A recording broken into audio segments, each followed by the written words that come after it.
Yang saya hormati Bapak Michael Wahab selaku narasumber yang sudah berkesempatan hadir pada hari ini, Bapak. Selamat siang semuanya.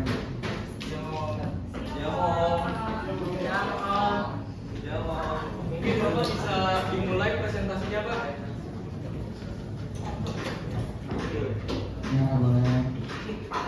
Assalamualaikum warahmatullahi wabarakatuh. Ini sebelumnya saya agak sedikit habis karena 3 hari berturut-turut saya ngajar dari pagi sampai sore, jadi mudah-mudahan masih benar ya. Semuanya sekarang. Oke. Kenalan dulu, saya saya profesinya adalah sebagai seorang trainer dan fasilitator, dan juga seorang coach. Dalam kerja saya adalah orang tua dari Teknik Makassar. Oke, pada kesempatan hari ini saya akan mencoba mempresentasikan mengenai tenaga surya. Segimana ini suara saya? Tenaga surya dan PLTS. Oke, seiring dengan berkembangnya zaman, tentunya kebutuhan teknologi itu semakin meningkat secara linear. Artinya tiap tahun memiliki peningkatan terhadap kebutuhan energi, khususnya energi listrik. Dibutuhkan suatu sumber energi primer terbarukan yang dapat diolah oleh manusia secara efisien dan juga tidak terbatas. Satu dari sumber energi terbarukan yang paling mudah untuk dikonversi menjadi energi listrik adalah sumber energi dari tata surya. Nah, dengan informasi ini kami berharap dapat memberikan inspirasi dan juga motivasi dalam pemanfaatan energi terbarukan dari surya pada kehidupan masyarakat. Oke, untuk itu saya cuma ingin menjelaskan dulu satu persatu mengenai energi sendiri ya. Energi menurut Kamus Besar Bahasa Indonesia adalah kemampuan untuk melakukan kerja atau bisa diartikan sebagai daya kekuatan yang digunakan untuk melakukan berbagai proses kegiatan. Energi berdasarkan kesediaannya tentu saya akan jelaskan jadi dua karena yang terbagi dua. Yang pertama adalah energi baru terbarukan. Energi baru terbarukan adalah sebuah energi yang tidak akan pernah habis karena memiliki sebuah daur yang terus berulang ulang. Sementara yang kedua energi non terbarukan. Energi non terbarukan adalah energi yang didapatkan dari sumber daya alam yang membutuhkan waktu jutaan tahun untuk berbentuk. Nah, ini adalah pengenalan mengenai energi sendiri ya. Kemudian saya mencoba untuk menjelaskan lebih jauh lagi. Ini adalah mengenai energi surya sendiri. Energi surya itu berasal dari pancaran sinar atau cahaya matahari. Matahari menyinari seluruh permukaan tanpa ada hentinya, sehingga energi yang masuk bisa dibilang tidak akan habis hingga ke level supernova. Sinar matahari sudah dimanfaatkan manusia di berbagai sektor pertanian, perikanan maupun sosial media. Setelah saya menjelaskan mengenai energi suryanya, saya mau berbicara mengenai panel surya sendiri. Panel surya itu merupakan panel lengkap yang terdiri dari beberapa sel yang disusun secara horizontal, juga dilapisi dengan kaca sehingga mampu dipasang di bawah sinar matahari. Itu adalah panel surya. Nah, panel surya sendiri untuk jenis panelnya itu terbagi menjadi dua. Yang pertama adalah polikristalin. Polikristalin ini terbuat dari bahan polikristalin itu adalah padatan yang terdiri dari banyak kristal silikon atau biasa dikenal dengan butiran dengan ukuran bervariasi mulai dari nanometer hingga milimeter. Nah, jenis panel yang kedua adalah kristalin. Kalau kristalin ini adalah silikon yang merupakan salah satu panel surya yang paling populer karena efektivitas yang dimilikinya dibandingkan dengan panel surya yang lainnya. Panel surya bekerja lebih efektif dalam mengangkat cahaya dan menghasilkan listrik. Nah, sekarang saya coba menghadir dengan teman-teman semua mengenai PLTS, membangkit listrik tenaga surya merupakan pembangkit listrik yang memanfaatkan energi dari cahaya matahari untuk menghasilkan energi listrik. Pembangkitan listrik dengan energi surya dapat dilakukan secara langsung menggunakan voltaik atau secara tidak langsung dengan pemusatan energi surya. Oke, itu adalah PLTS sendiri. Nah, komponen-komponennya apa aja nih? Komponen-komponennya yang pertama adalah panel surya, ya, yang tadi sudah dijelaskan sedikit dan merupakan kumpulan sel surya yang ditata sedemikian rupa agar efektif dalam menyerap sinar matahari. Sedangkan yang bertugas menyerap sinar mataharinya adalah sel surya. Kedua, komponennya adalah kontrol regulator atau pengontrol muatan.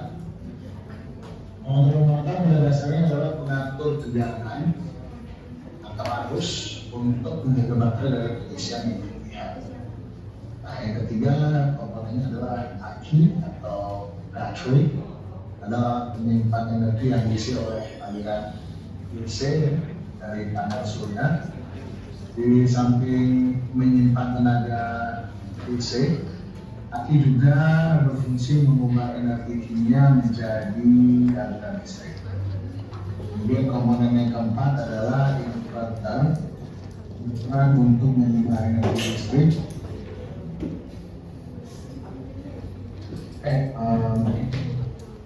mengubah energi listrik menjadi energi from DC menjadi AC untuk supply ke arah beban. Hal ini menjadikan inverter sebagai hal yang esensial pada sistem PLTS. Ini adalah proses ya dari PLTS itu sendiri, ya, seperti bisa dilihat di sini. Dari modul suryanya sendiri itu terlihat dari baterai menuju ke inverter hybridnya. Kemudian itu adalah proses listriknya.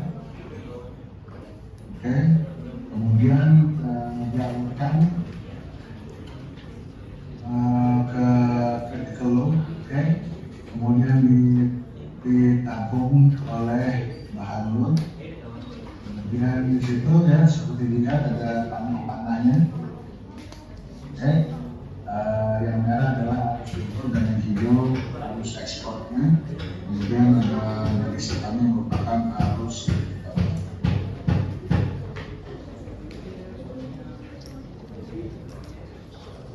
Oke.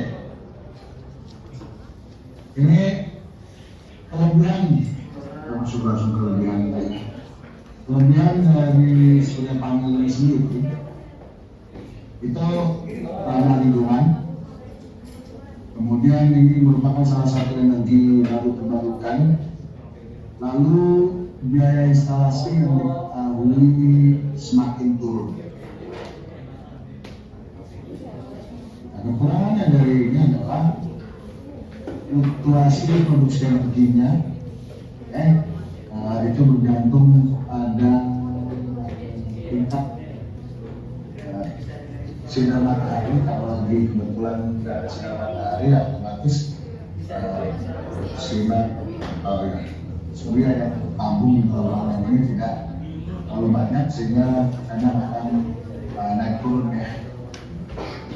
Listrik sendiri biaya awalnya tidak cukup murah. Kemudian biaya awalnya jumlahnya berapa tapi cukup lumayan. Kemudian akan memakan lahan yang cukup banyak. Kalau hal pengolahannya pun ini membutuhkan tempat yang diproduksi dengan cara yang sebaiknya juga banyak.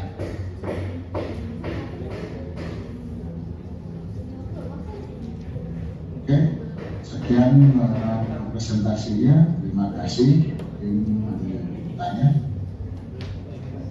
Apakah ada yang ingin bertanya?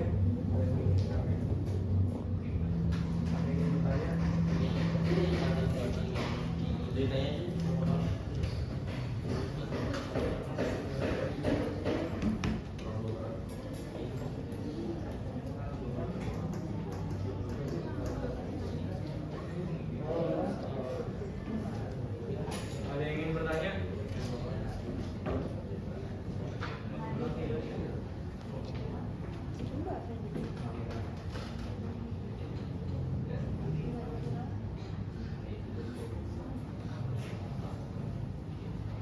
Kalau yang bertanya, sudah. Itu sudah cukup jelas ya teman-teman ya. Itunya di kebukanya. Nah, tanya.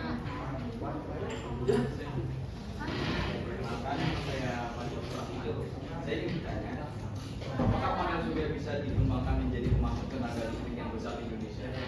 Ya. Oke. Kalau berbicara mengenai panel surya ini apakah bisa dikembangkan di Indonesia, berdasarkan informasi yang telah saya terima sebelumnya, potensi untuk menampung tenaga surya matahari itu sangat besar potensinya karena bisa membantu khususnya untuk di negara Indonesia sendiri, membantu semua dapat kebagian listrik. Karena pada saat ini kalau saya boleh berbagi sedikit, PLN sendiri masih mencari energi baru terbarukan atau biasa dikenal dengan EBTKE. EBTKE ini sendiri menampung atau menjadikan ini sebagai salah satu sumber listrik buat di Indonesia. Di luar itu masih ada yang lain-lain seperti LTU, tenaga uap, tenaga angin pun masih ada. Tapi surya ini akan menjadi trend sendiri sebagai energi terbarukan ke depannya nanti. Mudah-mudahan terjawab pertanyaannya. Oke, sudah dijawab. Terima kasih. Sama-sama. Apakah ada yang bertanya lagi?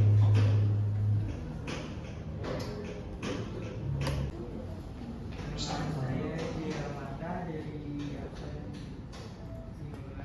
saya ingin bertanya untuk panel surya sendiri itu kan pasti akan kena sinar matahari terus menerus dan itu bahkan sinar matahari itu ada yang namanya panas dan untuk panas surya tersebut apakah ada perlindungan dari panas itu yang nantinya mungkin kalau terbiarkan terus menerus akan merusak panel surya tersebut.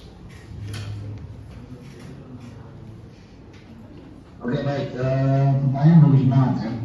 Itu sebenarnya di dalam panelnya sendiri itu ada semacam penahan dan penampung. Nah, kita sinar matahari itu mengenai surya panel tersebut, maka energi matahari yang masuk ke dalam panel tersebut itu akan ditampung dan akan ada semacam pengaman sehingga tidak terjadi kebocoran. Nah, tinggal memang masalah masa atau waktu pendinginan dari panelnya sendiri. Ini sebabnya surya panel ini banyak juga yang pada akhirnya orang harus melakukan yang namanya pergantian surya panel karena surya panel sendiri ada masa waktu yang memang saat ini tidak bisa menjamin untuk bertahan terlalu lama karena semakin seringnya kena sinar matahari atau terpapar dengan sinar matahari maka panelnya sendiri bisa istilah saya itu aus sehingga harus memang secara kontinus harus diganti. Mudah-mudahan itu membantu jawabannya. Terima kasih.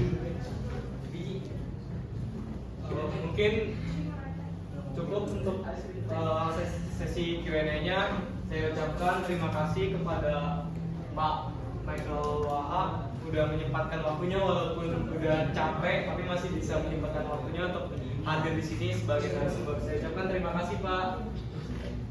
Sama-sama, terima kasih. Saya undur diri. Undur diri ya. Pak, terima kasih Pak. Assalamualaikum semuanya. Oke.